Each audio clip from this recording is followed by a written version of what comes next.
2003년 10월 6일 일본 효고현 아마가사키시에 살던 한 남성이 갑자기 흔적도 없이 사라져버렸다. 당시 43세였던 타카미는 굉장히 성실한 성격에 평소 회사에서 엘리트 사원으로 유명하였는데, 그러던 어느 날 그가 아무런 연락도 없이 회사에 출근하지 않고 연락도 받지 않자 그의 상사는 직접 타카미의 집에 방문하게 된다.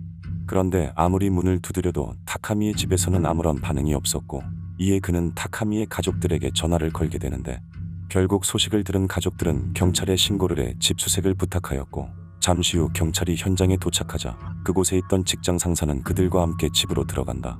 이후 집안을 살펴본 타카미의 상사는 가족들과의 통화에서 집안에 아무것도 없었다는 말을 남긴 채 다시 돌아갔고, 당시 먼 거리에 살던 가족들은 다음날 직접 타카미의 집에 가보기로 한다.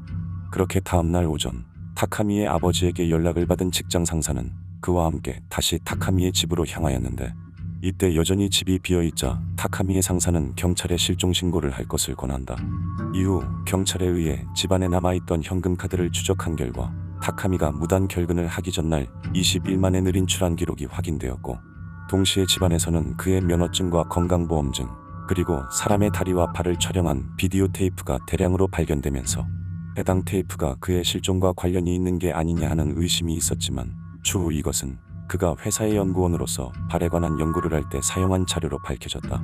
또한 타카미의 아버지는 아들과의 최근 대화에서 그가 2개월 후 본가로 들어와 살 것이라고 말했다며, 이 시점에 타카미가 갑자기 사라진다는 것은 너무나 부자연스럽다고 하였는데, 그런데 그로부터 며칠이 지난 어느 날 아들의 집에 방문한 타카미의 아버지는 그곳에서 알 수 없는 흔적을 발견한다.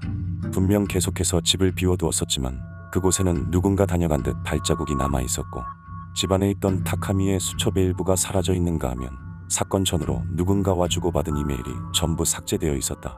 이 시점부터 가족들은 타카미가 무단 결근을 한 날에 기다렸다는 듯 그의 집으로 찾아온 상사를 의심하기 시작하는데, 더욱이 이날은 타카미가 무단 결근을 한 지 겨우 첫날이었기 때문에 그의 행동은 무언가 부자연스러웠고, 가족들에게 전화를 걸어 굳이 자신이 직접 집에 들어가 볼 테니 비밀번호를 알려달라는 등 수상한 점이 한두 개가 아니었다. 또한 그는 회사 일도 뒤로 미뤄둔 채 거의 하루 종일 타카미의 집에 머물러 있는 등 계속해서 의아한 모습을 보였지만, 이후로 더 이상 그에게서 사건과 관련된 어떠한 혐의점도 발견되지 않으면서 단순한 해프닝으로 여기고 넘어가게 된다. 이후 타카미의 아버지는 TV 프로그램에 출연해 아들을 찾는 등 많은 노력을 기울였고, 동시에 일본 내에서는 당시 성행하던 북한의 납치에 의한 것이 아니냐 하는 의혹도 있었지만, 결국 아무것도 밝혀내지 못한 채 사건은 미해결로 남게 되었다. 1998년 중국 다롄 지역의 언론사에서 앵커로 일하던 여성이 미스터리하게 사라지는 일이 발생한다. 당시 미모의 앵커로 이름이 알려져 있던 장웨이제는 중국 최고 권력가 중 한 명이었던 태자당 출신의 정치인 보시라이의 내연녀로, 그녀는 보시라이와 함께 약 10년 동안 부적절한 관계를 맺고 있었다. 하지만 중국 다롄의 시장이었던 보시라이에게는 변호사 출신의 부인 구카이라이가 있었는데, 어느 날 장웨이제는 보시라이와의 관계를 폭로하며 자신의 임신 사실을 알렸고, 이때부터 구카이라이의 무서운 보복이 시작된다. 구카이라이는 현지 언론을 통해 장웨이제를 비방하는 뉴스를 지속적으로 퍼뜨리는 동시에 보시라이를 등에 업고 있던 자신의 권력을 이용해 장웨이제가 일하고 있던 언론사에 그녀를 사임하도록 압력을 가한다.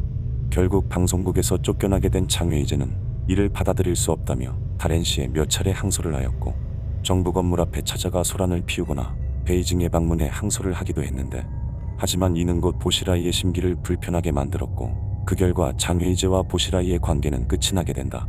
또한 장웨이제의 친구로부터 밝혀진 사실로는 당시 앵커로 일하기 전 배우 생활을 하던 장웨이제는 특출난 외모로 보시라이의 눈에 띄어 다롄으로 오게 되었는데, 이후 그녀는 보시라이가 구카이라이와 이혼하고 자신과 결혼하겠다는 말에 속아 그의 아이까지 갖게 된 것이었지만, 이것은 전부 거짓말이었다. 결국 구카이라이에 의해 다롄의 한 호텔에 비밀리에 감금된 장웨이즈는 이를 견디지 못하고 여러 번 목숨을 끊으려는 시도를 하였고, 이후 어느 순간 흔적도 없이 완전히 사라져버렸다. 그런데 사실 장웨이제가 실종되기 전 보시라이 부부와 관련된 또 하나의 사건이 있었다. 당시 한 회사를 운영하며 구카이라이를 법률 고문으로 고용했던 전 다롄 부시장에 따른 어느 날 갑자기 회사의 주요 임원을 살해한 뒤 본인 또한 스스로 목숨을 끊은 일이 있었는데, 알려진 바에 의하면 이것은 보시라이와 그의 아내 구카이라이에 의해 벌어진 일이었다. 이렇게 당시 최고 권력자였던 보시라이와 그의 아내 쿠카이라이는 장외이제 실종 사건에 더불어 이미 여러 살인 사건에 연루되어 있었는데, 그러던 2012년 장외이제가 실종된 지 10년도 더 지난 어느 날 어떤 한 전시회에서 충격적인 일이 일어난다. 해당 전시회는 독일의 해부학자 군터 폰 하겐스가 세운 하겐스사에 의해 특수 처리 과정을 거친 실제 인체를 전시하는 전시회로, 당시 해당 전시회에는 임신한 아시아 여성의 인체가 몇 구 전시되었는데 그중 하나의 인체가 유독 관심을 받기 시작한다. 해당 인체는 임신 8개월 차 여성의 것으로 생전의 모습과 거의 동일할 정도로 신체의 모든 부위가 적나라하게 표현되어 있었는데, 이때 해당 인체를 본 사람들은 수년 전 실종된 장외이제의 모습과 여러 부분이 유사함을 발견한다. 이로 인해 곧 해당 인체는 실종된 장외이제이며 그녀가 쿠카이라이에 의해 전시용으로 쓰였다는 소문이 돌기 시작했는데, 그도 그럴 것이 장외이제는 실종 당시 임신 8개월 차에 접어들고 있었고 달에는 실제 인체를 전시용으로 만드는 하겐스사의 공장이 있었다. 거기다 해당 공장은 보시라이가 다렌 시장을 맡고 있던 시기에 설립된 것으로, 이후 쿠카이라이가 공장 관련 사업을 도맡아 왔었고 비슷한 시기에 공장에서 일했던 한 직원은 굉장히 예쁜 임산부를 작업했던 기억이 있다며 증언하였다.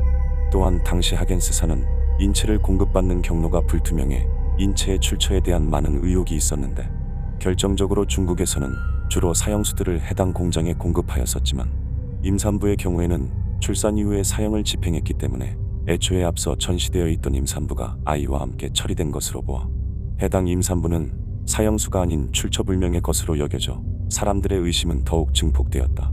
이 밖에도 당시 보시라이의 여성 편력 때문에 우울감에 시달리던 쿠카이라이는 본인 또한 수많은 남성들을 만나왔던 것으로 알려졌고, 그러한 정신적 혼란은 곧 잘못된 권력 남용으로 이어져 사람들의 생명을 우습게 여기고 있었다고 한다.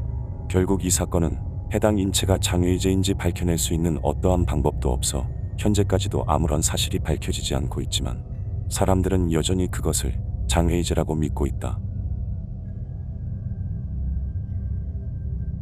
2009년 10월 8일 미국 오클라호마주 유폴라에 살던 한 가족이 갑자기 사라진다.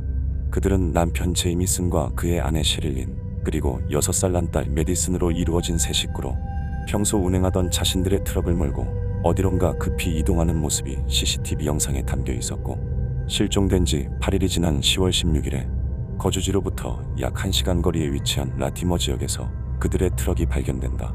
당시 제이미슨 가족은 라티머로 이사하기 위해 이미 그곳에 땅을 매입한 상태였는데, 하지만 버려진 채 발견된 트럭 안에서는 그들의 신분증이 담긴 지갑과 전화기 등 일부 소지품과 며칠은 굶은 것처럼 보이는 굉장히 마른 강아지만 남겨져 있어 이 시점부터 많은 수사관들은 무언가 의아함을 느낀다. 또한 차량 안에서 32,000달러의 현금이 발견된 점과 누군가 내부를 뒤져보는 적이 전혀 없다는 점에서 의문은 더 깊어졌는데, 그러던 중 경찰은 그들이 집을 떠나던 날 밤 집 밖에 설치되어 있던 보안 카메라에 담긴 그들의 이상한 행동을 발견한다. 영상 속에서 부부는 집과 트럭을 오가며 짐을 차량으로 옮기고 있었고, 갑자기 움직임을 멈추고 거리에 서 있거나 말없이 서로를 바라보는 등 조금은 이상한 행동을 보였는데, 영상을 분석한 전문가는 그들의 움직임이 마치 황홀경에 빠진 모습과 유사하다며 다소 이질감이 느껴진다고 하였지만 이 또한 추정일 뿐 수사를 진행할 만한 실질적인 요소가 없었다. 그런데 얼마의 시간이 지난 후 경찰은 평소 제이미슨과 관계가 있던 한 사람으로부터 새로운 사실을 알게 되는데, 해당 남성에 의하면 제이미슨이 사라지기 얼마 전 그는 자신의 집이 귀신에 들렸다며 지붕에 서너 명의 유령이 존재한다고 말하였고, 자신의 아내 셰릴린이 사탄과 관련된 성경을 구입해 보고 있다고 하였는데, 이를 통해 경찰은 실종의 주 원인이 종교 또는 주술적인 무언가 때문일 수 있다고 판단한다. 그도 그럴 것이 당시 제이미슨은 심각한 교통사고의 후유증으로 장애가 생겨 심적으로 약해져 있는 상태였고, 동시에 아내 셰릴린 또한 정신건강 문제로 약물 치료를 받고 있었다. 하지만 더 이상 결정적인 증거가 발견되지 않으면서 제이미슨 가족의 사건은 미해결로 남게 되는데, 그런데 그로부터 4년이 지난 2013년 11월 16일 깊은 숲속을 걷던 2명의 사냥꾼들로부터 3사람의 유골이 발견된다.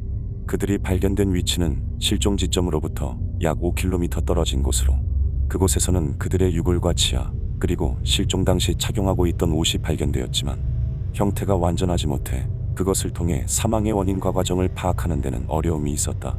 그리고 앞서 제이미슨이 집을 떠날 때 촬영된 보안 카메라에는 아내 셰릴린이 중요 문서로 보이는 갈색 서류 가방을 챙기는 모습이 담겨 있었는데, 하지만 이것은 그들의 차량과 유골 발견 지점 등 그 어디에서도 발견되지 않았다. 또한 두 사람은 당시 재정적으로 굉장히 어려운 상황으로 돈 문제로 인해 잦은 부부싸움을 해왔던 것으로 알려져 있었는데, 그런 두 사람이 어떻게 32,000달러를 현금으로 보유하고 있었는지도 의문이었다. 이 밖에도 가족의 실종을 두고 두 사람이 종교 집단에 의해 일을 당했다거나 불법 약물 판매에 연관이 있었다는 설을, 그리고 과거에 제이미슨이 아버지로부터 살해 협박을 받은 것이 확인되면서 그로부터 일을 당했다는 등 수많은 의혹들이 제기되었지만, 현재까지도 제이미슨 가족의 실종과 사망에 대한 미스터리를 풀지 못한 채 미해결 사건으로 남아있다. 오늘 영상은 여기까지입니다. 영상이 마음에 드셨다면 좋아요만 부탁드립니다. 끝까지 봐주셔서 감사합니다.